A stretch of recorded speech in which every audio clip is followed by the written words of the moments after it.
Hi, I'm Rachel Montgomery, and you're watching The Ultimate.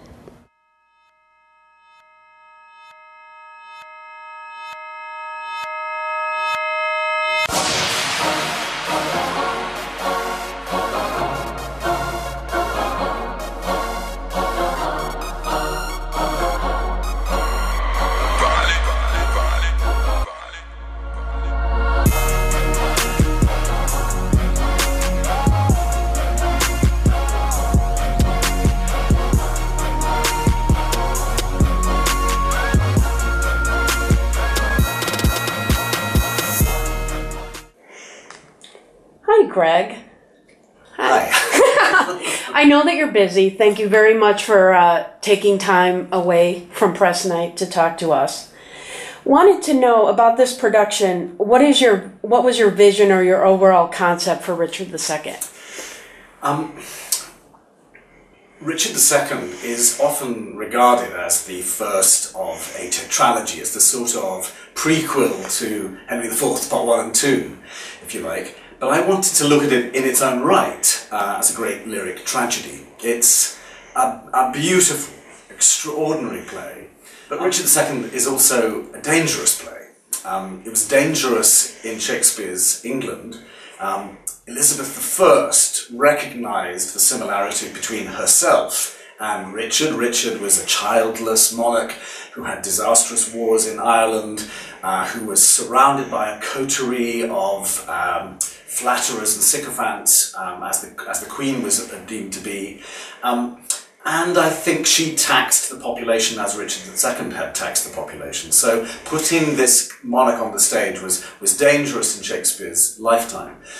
What he does is choose the medieval period, if you like, as a metaphor to talk about his own world. So we've decided to do the same thing, in a way, to go back, to place the play in its medieval setting, if you like, roughly 1400. But it's very much a play for today. It's a play about regime change, if you think about it. Here's a man who thinks he has a God-given right to rule, and another man who insists on taking that power away from him, apparently for the public good. Whether it's for his own personal agenda or not, you have to decide. And I guess what I love about the play, somebody came out of the show the other night at the interval and said, "So, whose side are you on?" And I think that's what you ask yourself all the way through the play. You're on Richard's side, you're on Bolingbroke's side, and that makes it politically a really interesting thriller, really. Excellent. The production has moved to London for the last part of its run. Have you changed anything in the production or the staging for the new audience or the new space? The Barbican stage is a wonderful stage for this particular production, but it of course is basically a proscenium arch, and the Royal Shakespeare Theatre in Stratford is a thrust stage, is a, if you like, a one-room theatre space. So that's been an interesting adjustment that the actors have, if you like, to open out the production to that particular audience. But we haven't made any substantial changes. It's only played 6 weeks in Stratford, so it's relatively recently since we opened it up and filmed it live from Stratford-upon-Avon too.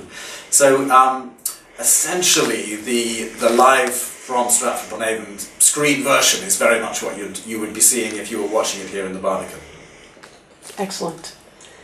Last month you took part in the live broadcast of Richard II to schools across the UK as part of the RSC's Young Shakespeare Nation project. How did it go, and what were the reactions of the school children? It was really thrilling to be able to stream the show into schools. Oh, yes.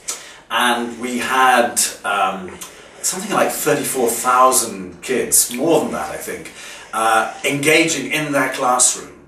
And of those schools, nearly half of those schools had never seen an RSC production before, so that was great. And a very wide diversity, some 78% I guess were state schools.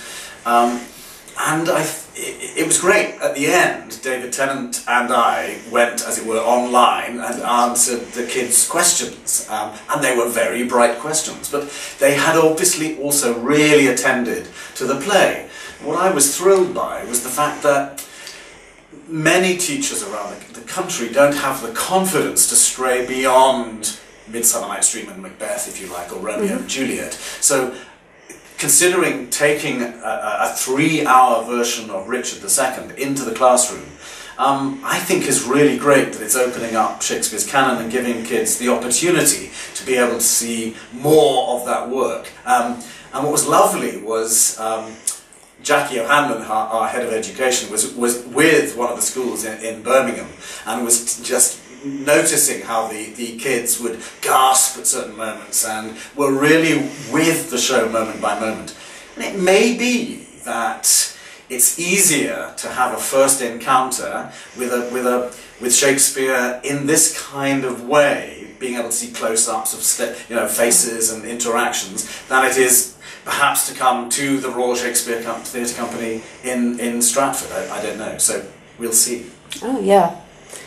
Finally, it looks like the RSC has made the trip over the pond in the past to New York City. Are there any plans to come to Chicago? I'd love to come to Chicago. I think Chicago would love to have you. I know a bit about the Shakespeare in Chicago. Oh yes, the Chicago Shakespeare Theatre, yes. Yeah. But I've never actually managed to get myself to Chicago, and I'd love to go, and I would love to bring the company. So invite us.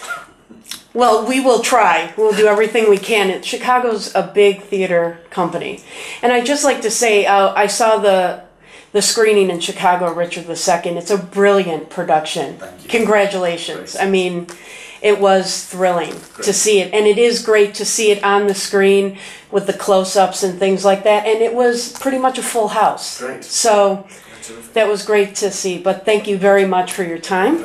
Thank you so much for watching The Ultimate TV. If you have any comments, questions, or suggestions, or you can get more information about upcoming events that we have and wonderful segments that are coming up on www.theultimatetv.com.